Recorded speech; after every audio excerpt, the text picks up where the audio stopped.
I'd like to continue.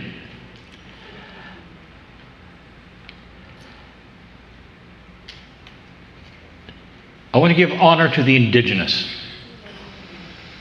in so many ways. We're not only having the courage to start coming out,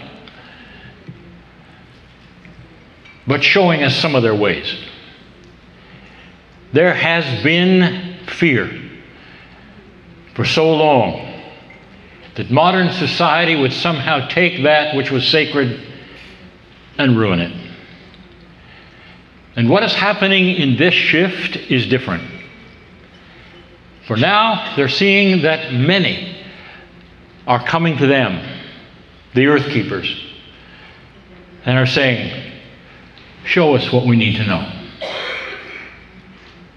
There is so much evidence, dear ones, of what the premise of this entire series is about. We talk about that of seeds from the stars. We talk about processes that they had that we are emulating now, tones that they had. The tones are multi-purpose, and I'm going to talk about that in a moment. They don't just be sitting there or learned in order to then send signals. There's more. I'll get to that in the next channel. But there is so much evidence in plain sight of what we are saying here today. If you would go from this place and tell a friend who doesn't understand this or what you're doing, where would you begin? It's very difficult to tell somebody who has not heard this truth, or perhaps doesn't want to, and has the consensus reality of what they grew up with. It's so hard for them when you say, what if we were seeded from the stars long ago? What if there was a Lemuria, a real Lemuria? And what if in that Lemuria there were things we can emulate, knowledge we can glean, processes that were new, original, core truth? What if? That is what is going to be slowly discovered. But already there are many places on this planet where this is believed. It didn't come from me. Let me take you to two. There are those in this room, I know, who have been to a faraway place in the southern hemisphere called Rapa Nui. Others call it Easter Island. It's the place where all of the carved heads in stone are. Those stone heads, they weigh 13 tons each. You know, the Egyptian stones only weighed 3. And yet they took those stones from the quarry and moved them all over the island. And all of them face inward. And they were not gods. They were ancestors.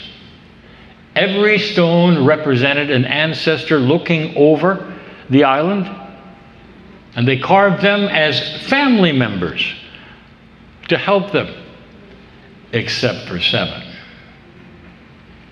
There are 7 of those magnificent big stone heads, very tall, that face the ocean.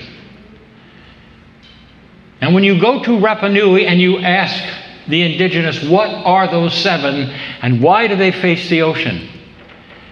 They will say, these were the 7 voyagers that started our island. These are the ones that came from the north. These were from Lemuria.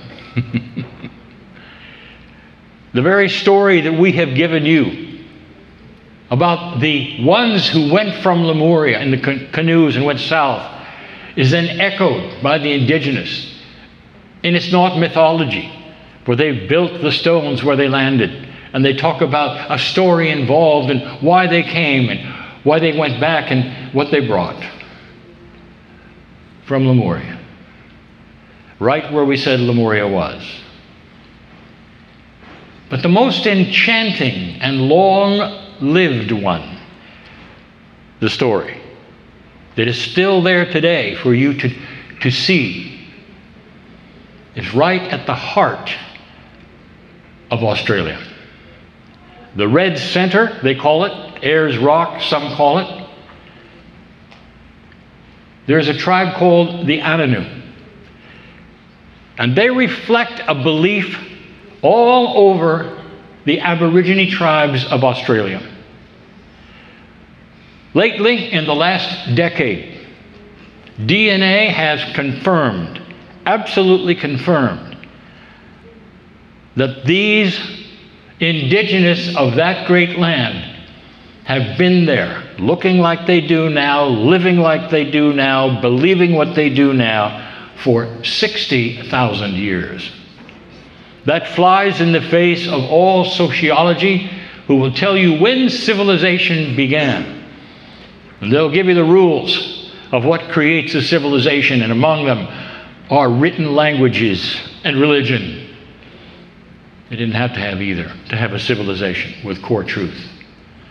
And why am I telling you this? Because when you go to the red center of Australia and you talk to an elder who would be a woman, and you talk to a shaman who would be a woman, and if she opened up to tell you what she knows, she would say this: we come from the Seven Sisters. We've come from the Pleiadians.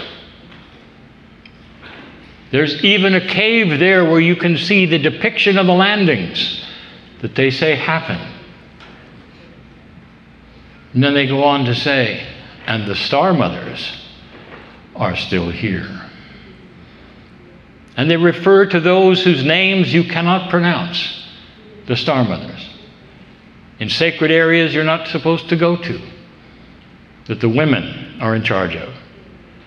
The very same things that I told you about Lemuria, that seemed unbelievable and outlandish and strange and odd and laughable to some,